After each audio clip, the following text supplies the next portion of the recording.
Damos la bienvenida al siguiente ponente.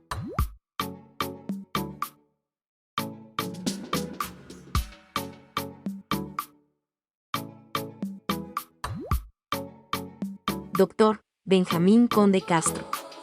Con el tema, errores al interpretar cáncer gástrico.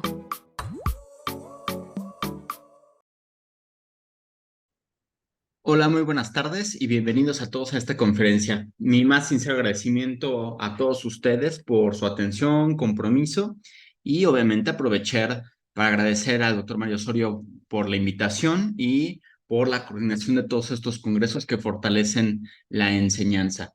A continuación, en esta ocasión, tendré el agrado de poder dar la conferencia de estadificación del cáncer pulmonar. Como veremos en distintas imágenes, nos encontraremos con que el cáncer de pulmón confiere una gran dificultad y complejidad al momento en que como médicos radiólogos tenemos que interpretar. En estos dos casos, como vemos, son distintos. Podemos ver en el primer caso, en el número 1, la gran dificultad que en muchas de las ocasiones nos toca identificar un tumor, un cáncer pulmonar, y a veces se nos pasa o no sabemos qué tanto detalle tenemos que definir. En este caso, por ejemplo, la separación con el bronquio principal. En el segundo, la importancia de mencionar que existe un contacto con la pared torácica o la pleura parietal. Y pues también en algunas de las ocasiones, como en estos dos casos de pacientes distintos, referir qué tipo de nódulos tiene, que existen nódulos en ambos pulmones, o en algunas ocasiones mencionar que tiene asociadas áreas de neumonitis adyacente al tumor y que eso va a comprometer la estratificación completa del paciente. Me presento rápidamente, como lo he hecho en otras conferencias. Soy el doctor Benjamín Conde Castro. Desde hace un poco más de 10 años me fijé la meta de integrar la enseñanza, investigación y administración de la imagenología con la parte clínica, y he participado en distintos proyectos y teniendo la gran fortuna de aprender en distintas áreas para involucrar todos estos procesos. Actualmente desempeño la función de jefe del Departamento de Investigación en Imagenología, y a través de todas estas análisis y métricas podemos pues indagar sobre distintas particularidades y de distintas formas también integrar tanto como profesor como sinodal, y al final pues también poder acudir como consultor en las guías de práctica clínica nacional. De las distintas instituciones que en esta ocasión son importantes mencionar, que soy miembro, son pues el ESOI, que es una de las, o más bien dicho de alguna manera, es la única institución a nivel internacional que es únicamente de imagen oncológica. Y también estas dos asociaciones que son muy importantes como médicos radiólogos, integrarnos tanto en las discusiones como en las controversias, y obviamente también poder dar resultados, análisis, métricas y comprometernos para poder mejorar la calidad tanto de la interpretación como de la precisión diagnóstica. Van a existir 5 votaciones en el transcurso de esta presentación, y para poder votar es anónimo. Escaneen con su celular a través de Google Lens, les va a salir este icono para que lo puedan activar. Lo escanean con su misma cámara y una vez escaneada van a poder votar.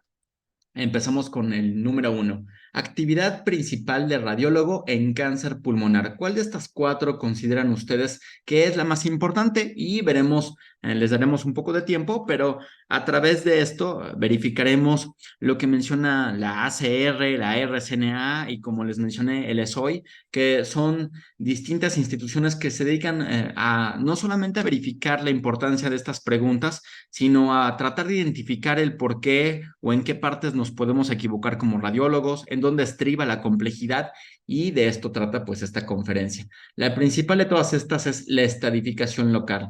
Como vemos, las actividades del radiólogo dentro de las competencias de un médico radiólogo y algunas que son solamente de un radiólogo especialista en oncología, pues son todas estas, y dentro de la principal está la estadificación local y la sistémica, que pues es de lo más importante que hacemos como radiólogos en todos los cánceres.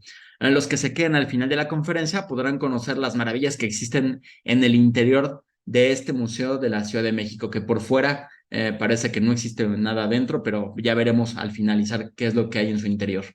La trascendencia de nuestra interpretación para el cáncer pulmonar estriba en que el cáncer pulmonar es la principal causa de muerte por cáncer en ambos sexos en todo el mundo y también obviamente en México. La correcta estadificación va a influir tanto en el tratamiento, el pronóstico, como en las distintas posibilidades que se le va a poder sugerir, recomendar al paciente, el seguimiento a través de métodos diagnósticos y otras variables muy importantes. El número de publicaciones relacionadas al cáncer de pulmón se encuentran desde hace más de 20 años dentro del top 10. Es decir, si ustedes buscan en PubMed el número de publicaciones, está cáncer de pulmón, cáncer de mama y dicho de otra forma, el cáncer.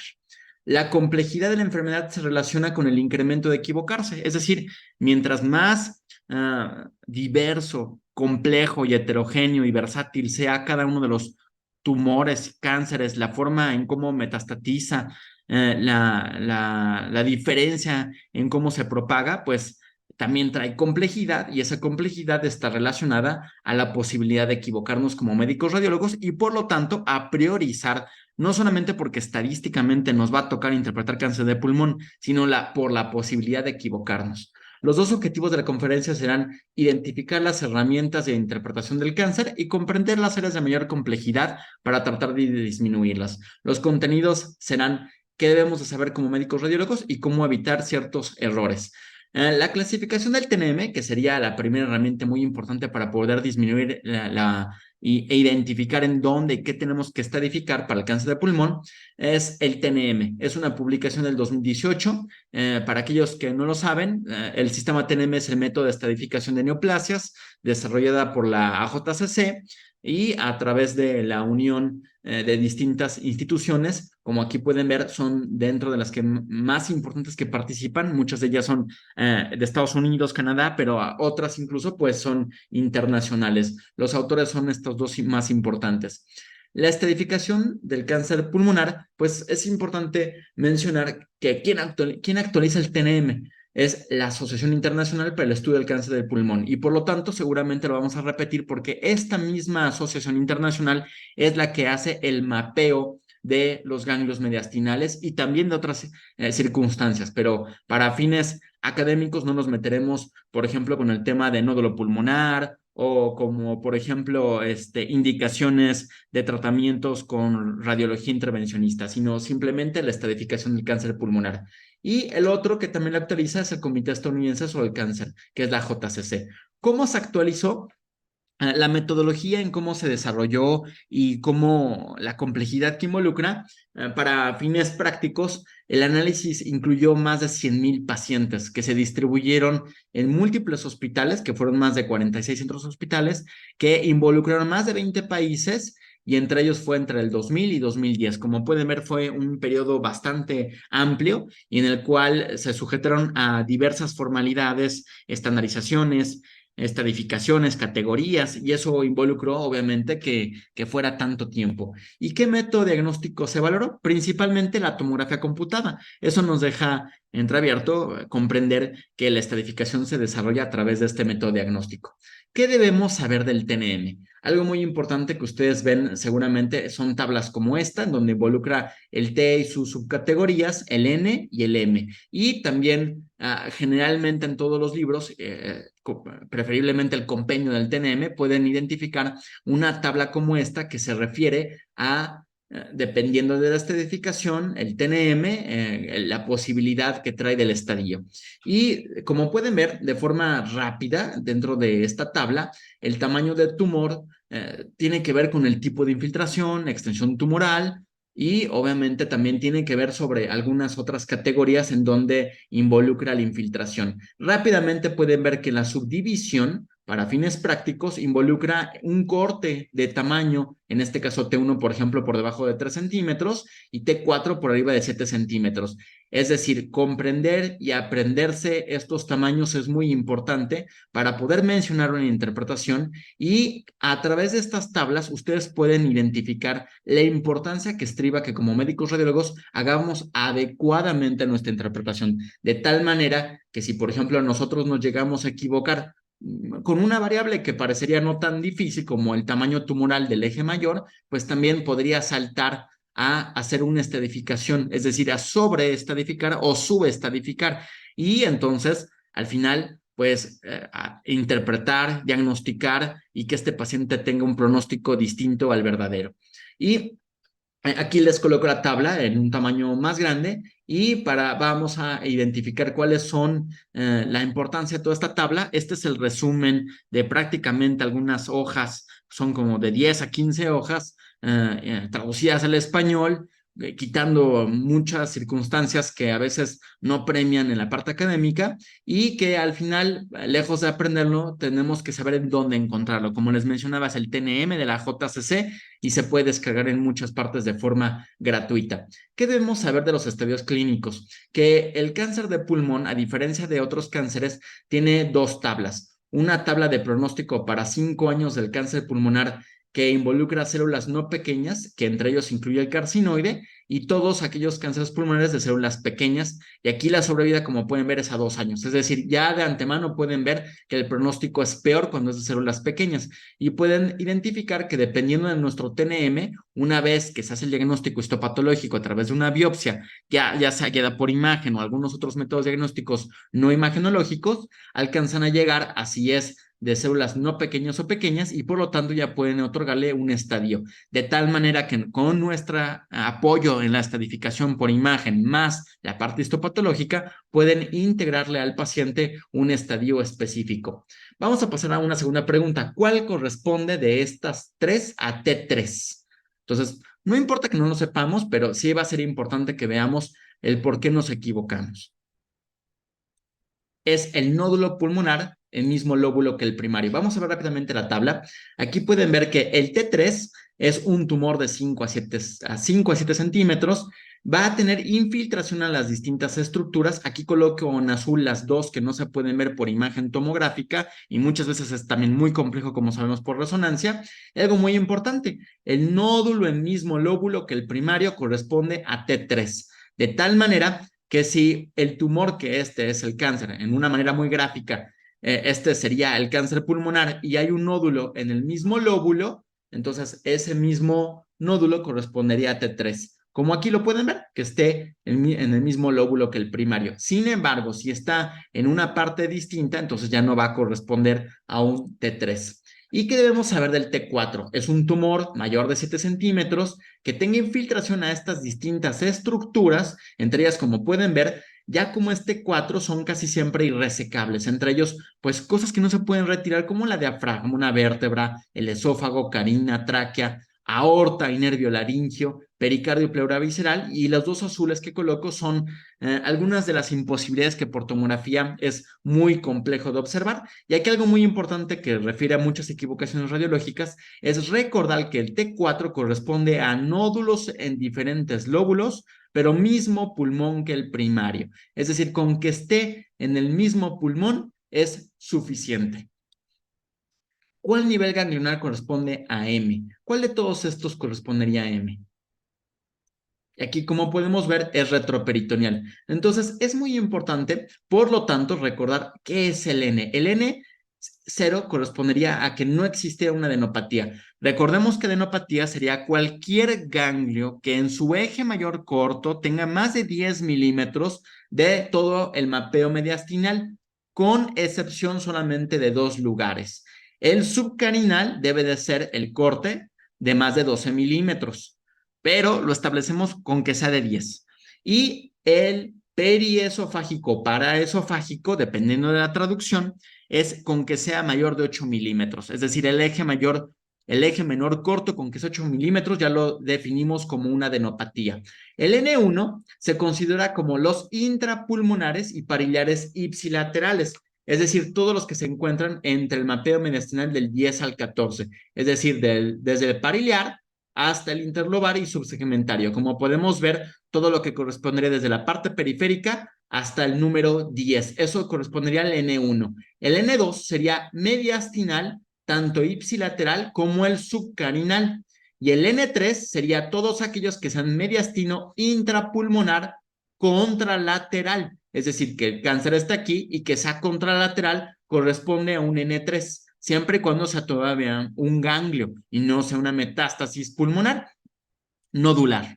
Y recordar que supraclavicular y el escaleno, que en este caso correspondería a esto que se ve de color rojo, también corresponde al N3. Entonces ya con esto, recordar que el mapeo mediastinal es muy importante recordarlo, si no tener esta tabla a la mano. Y como podemos ver aquí, les dejo una tabla rápidamente para que identifiquen que, por ejemplo, el que nosotros describamos correctamente en dónde está la adenopatía sospechosa es el oncólogo clínico de cabecera, generalmente el líder multidisciplinario de toda la parte oncológica, el que va a mencionar ya sea a un cirujano o ya sea un endoscopista o ya sea un radiólogo, a través de qué método diagnóstico se puede realizar la biopsia. Aquí, como pueden ver, dependiendo del nivel mediastinal, es cómo se realiza o cómo se prefiere o a veces cuál factibilidad tiene de hacerse una biopsia. Como pueden saber, nosotros como médicos radiólogos realizamos biopsias de ganglios de muchos de todos estos niveles, con excepción de algunos que es muy complejo o a veces es más factible o más sencillo o menos mórbido hacerlo a través de otros métodos que no hacemos por imagen. ¿Y qué debemos de saber entonces de la M? El M es que no haya metástasis, M0, pero el M1 se divide en A y B. El A es que sea intratorácico y entre ellos debemos de recordar que también se deben de incluir tanto el derrame pleural como el derrame pericárdico y los nódulos contralaterales, es decir, nódulos pulmonares, que en este caso fuera el primario aquí, los nódulos contralaterales, es decir, del pulmón contralateral sería M1A, aunque sigue siendo intratorácico. Y si fuera del mismo pulmón, también es M1A. En cambio, si ya no es pulmón, es extratorácico, como en este caso en el ejemplo, el primario está aquí en este pulmón y lo tiene una metástasis en cerebro o tiene una metástasis en hígado, corresponde a 1B si es un solo órgano. Pero si en este caso tuviera también tanto cerebro como hígado, entonces ya es M1C. Entonces, ya con esto es muy importante comprender el por qué debemos de mencionar en nuestra interpretación lo que tiene y en dónde tiene y cuántos órganos están afectados. Entonces, recordar únicamente que las metástasis más frecuentes por cáncer de pulmón, el hígado es el más frecuente, hasta el 50% de los casos en muchas de las literaturas postmortem. Suprarrenal sería el segundo y es la causa principal de por qué el protocolo para estratificación de cáncer de pulmón se debe de realizar también en las glándulas suprarrenales. Hueso y cerebro, como pueden ver, son los dos que siguen en respuesta a la incidencia. Entonces, no se nos debe de pasar. Recordar que debemos de colocar la ventana para hueso para poder delimitar si existen o no metástasis óseas y la importancia entre que si encontramos que sea extratorácica múltiple, ese paciente va a pasar un estadio distinto, por lo cual tendría M1C. ¿Cómo debemos de medir el tamaño del tumor? El eje mayor en cualquier plan, no importa, con que sea el eje mayor. Con respecto a un nódulo sólido sería de esta manera. Debemos de medir la parte sólida. Se recomienda medir únicamente la parte sólida cuando el nódulo sea sólido. Pero ¿qué pasa cuando el nódulo es parcialmente sólido? Bueno, que no está solo la parte sólida en esta zona, solo la parte sólida. Es un error en estos casos medir toda la zona, aparte de lo que corresponde, por ejemplo, medirlo de aquí hasta acá. En cambio, cuando el nódulo es en vidrio esmerilado, solamente se mide la dimensión más grande. Es decir, aquí sí se mide por completo. Este es un error muy frecuente y que si nosotros lo hubiéramos medido todo completo cuando es totalmente sólido, entonces nosotros hubiéramos sobreestadificado generalmente el paciente. Es un error frecuente y que no debemos de cometer como médicos radiólogos. ¿Cómo debemos de reportar un tumor relacionado a una telectasia? Aquí, como pueden ver en el ejemplo, tiene el paciente una telectasia y no debe de medirse el tumor cuando existe una telectasia o tiene una neumonía posobstructiva. Simplemente se interpreta como un T2. Y puede ser útil en algunas circunstancias pedir un PET-CT o indicado, puesto que esto ayudará a medir el tamaño tumoral, como en este caso que vemos en el ejemplo. Entonces, es muy importante. El diámetro exacto del tumor no se puede evaluar con precisión. Se reporta como T2 porque corresponde a una telectasia y en ese caso también por afectación del bronquio principal. Entonces, es muy importante. La diferenciar afectación de pared torácica porque es un T3 versus que también tenga del diafragma cuando está contactando, que es un T4 y que es irresecable. ¿Qué puede hacerse? En este caso, por ejemplo, son dos casos distintos. Podemos utilizar el MPR para no subestimar el contacto de estructuras adyacentes, identificar si tiene lisis costal, afectación intercostal, engrosamiento a veces pleural y por lo tanto mencionar que es al menos un T3. Pero cuando está contactando el diafragma, como en este caso, es un T4. Es muy importante utilizar MPRs, es decir, multiplanares. En estos casos, cuando hay un contacto y no se puede establecer con total duda o no se puede diferenciar si está realmente afectando el diafragma, es muy importante o útil utilizar la resonancia magnética, puesto que en un metaanálisis se determinó que contra la tomografía era muchísimo más sensible y específica la resonancia para poder diferenciar si había o no afectación del diafragma cuando lo tenía contactado, es decir, contacto o infiltración. Eso sí se puede diferenciar por resonancia magnética y es una de las pocas indicaciones de resonancia magnética para estratificación cáncer pulmonar.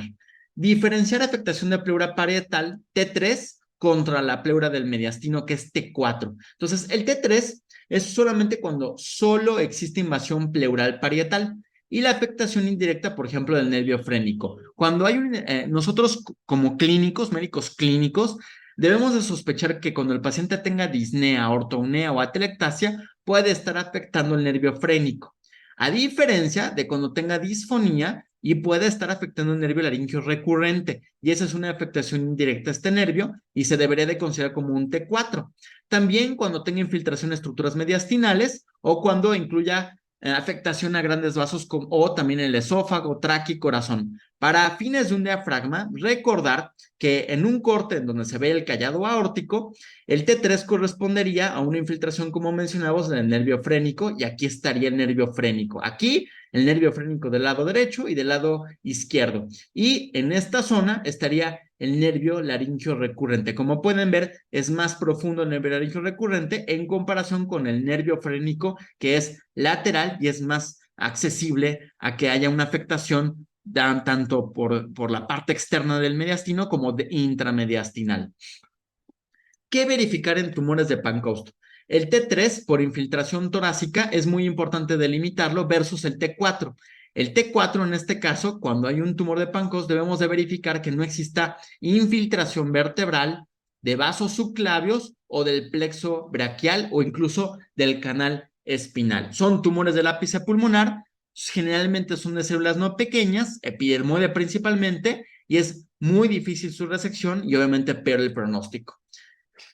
Pasemos a una cuarta pregunta. ¿Qué imagen corresponde a N3? ¿La A o la B? Como pueden ver, es la B, debido a que la B, que es la N3, corresponde a una afectación mediastinal intrapulmonar contralateral, supraclavicular o del escaleno. Como pueden ver, aquí estaba el primario y aquí estaba la afectación tumoral. A pesar de que se ve más grande, es un N2 porque es ipsilateral y es subcarinal.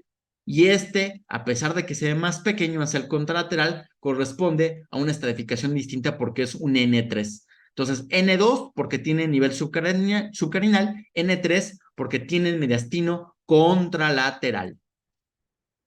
¿Cómo reportar el nivel ganglionar del lado que está afectado? Recordar que en este caso, por ejemplo, el N2, dependiendo en dónde está la línea, recordar que la línea divisoria para el paratraqueal superior contra el paratraqueal inferior corresponde a varios segmentos, en este caso el corte del callado aórtico, por debajo ya empezaría a ser el paratraqueal inferior, pero algo muy importante es que dónde se delimita dónde es derecho o izquierdo, en una línea paratraqueal lateral izquierda, como aquí se ilustra. Entonces, no es a la mitad de la tráquea, sino esta línea divisoria es lo que nosotros visualizamos entre paratraqueal superior del lado derecho y del lado izquierdo. Recuerden que es muy importante porque de eso se establece que sea ipsi o contralateral con respecto al tumor que nosotros estamos evaluando. Y recordar que niveles ganglionares son N3. Dentro de los N3 están los supraclaviculares y los escalenos. Como pueden ver, son todos estos que aquí se ilustran con nivel 1, que corresponderían a cervical inferior, mediastino superior, que corresponderían, en otras palabras, con nivel 7 o nivel 1 respectivamente, dependiendo de si estuviéramos utilizando la clasificación de la ACLS mediastinal, es nivel 1, pero si estuviéramos usando la clasificación del nivel del cuello, pues sería nivel 7, es decir, corresponde al mismo nivel, desde el borde inferior del cricoide hasta las clavículas y borde superior del manubrio esternal, el cual influye la fosa supraesternal y escalenos, como pueden ver aquí en las líneas divisorias y como pueden ver aquí en esta línea, y en un corte axial correspondería a estos colores azules. ¿Cuál nivel ganglionar entonces corresponde a N de todos estos? ¿Cuál? Solamente uno de ellos sería AN. Y como pueden ver, pues es el paratraqueal. El resto de los ganglios que aquí se ilustran, pues no corresponde a N, corresponde a M, es decir, metástasis. Es decir, parafraseando, viendo estos ganglios corresponderían o serían igual de graves que ver una metástasis a distancia como del cerebro o del hígado. Y por lo tanto es muy importante recordar cuáles sí son N y cuáles ganglios ya son M. Para poder resumir rápidamente esa parte y poder recordar y memorizar, entonces, recordar que los ganglios intratorácicos se dividen en dos. Los mediastinales, que correspondería al N, que están entre las membranas pleurales, y que corresponde a todo el mapeo mediastinal, que es de la ISLS del 1 al 14. Y los ganglios intratorácicos parietales, pero que son, por lo tanto, extramediastinales. En pocas palabras, por fuera de la pleura parietal, y estos corresponden a M. ¿Cuáles de ellos corresponden a M? Que estén todavía en el tórax, pero sean extramediastinales, es decir, por fuera de la víscera mediastinal, pues son todos estos: mamario interno, intercostal, vertebral, paracardíaco, retrocrural y extraférnico. En esta imagen pueden ver varios de este cáncer pulmonar. Pueden ver que aparte que tiene una metástasis aquí en la glándula suprarrenal, pues también tiene algunos otros ganglios que a veces se nos pasa a identificar, que son entre ellos los retrocrurales y que son, por ejemplo, en este caso, pues ya incluyen incluso de niveles abdominales. Es decir, tanto el nivel abdominal que viéramos en la ingle o en la axila, pues todos ellos ya son por fuera del N y son M. Solamente aquellos que están dentro del tórax, que son estos, también corresponden a M. Y entonces, para finalizar, el reporte estandarizado, que es lo más importante de este tipo de conferencias, que resuelve muchos de los posibles errores que podríamos cometer, podríamos ver que dependiendo de las tablas que vienen del TNM, es qué proporción de detalles tenemos nosotros que dar en nuestras interpretaciones de estadificación. En cuanto al TED, entonces tenemos que mencionar el tamaño. Ya vimos que el tamaño es importante porque va a afectar entre si es T1 a T4. La morfología del tumor, ya sea sólido, subsólido, porque eso va a explicar mucho qué tipo de biopsia se le puede hacer y además si lo estamos midiendo adecuadamente. Es decir, hacemos un check doble de si realmente estamos midiendo bien el tamaño tumoral mayor. Infiltración de estructuras adyacentes, puesto que como ya vimos, eso diferencia entre los distintos T2, T3 y T4, entre si es resecable o irresecable. También la presencia de atelectasias y neumonitis, en especial para saber si en el seguimiento del paciente o posterior a un tratamiento como radioterapia va a modificar o se modifica, o si esto está asociado a otras enfermedades, ya sea EPOC, ya sea tabaquismo, o incluso en estos casos, como nos pasó durante mucho tiempo con el COVID, por ejemplo. La presencia de nódulos, pero algo muy importante, no solamente mencionar el tamaño de esos nódulos, cuántos nódulos, sino lo más importante, en qué lóbulo están y en qué pulmones están. Es decir, con respecto a que nosotros creemos o sospechamos que es el primario, que generalmente es el tumor de mayor tamaño o el que tiene mayor datos de infiltración adyacente. También, en cuanto al N, que es el ganglio, su tamaño, eje mayor corto suficiente y su localización dependiendo del mapeo mediastinal de la IACLS, que es del 1 al 14, y si es necesario utilizar también la clasificación que les mostré con respecto al mapeo mediastinal, extramediastinal, perdón, intratorácico. Y también si existen intrapulmonares y pariliares, si están mediastinales ipsilaterales y si hay alguno subcarinal.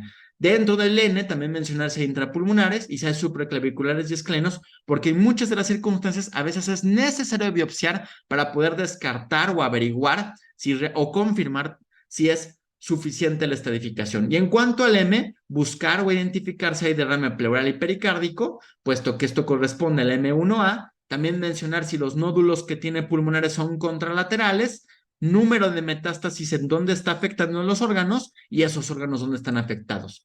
Por lo tanto, los puntos claves: comprender nuestras limitaciones y alcances de nuestro trabajo, utilizar el TNM para guiarnos en las interpretaciones como una herramienta muy útil e importante, y en caso de duda, considerar siempre asignar la categoría más baja de TNM.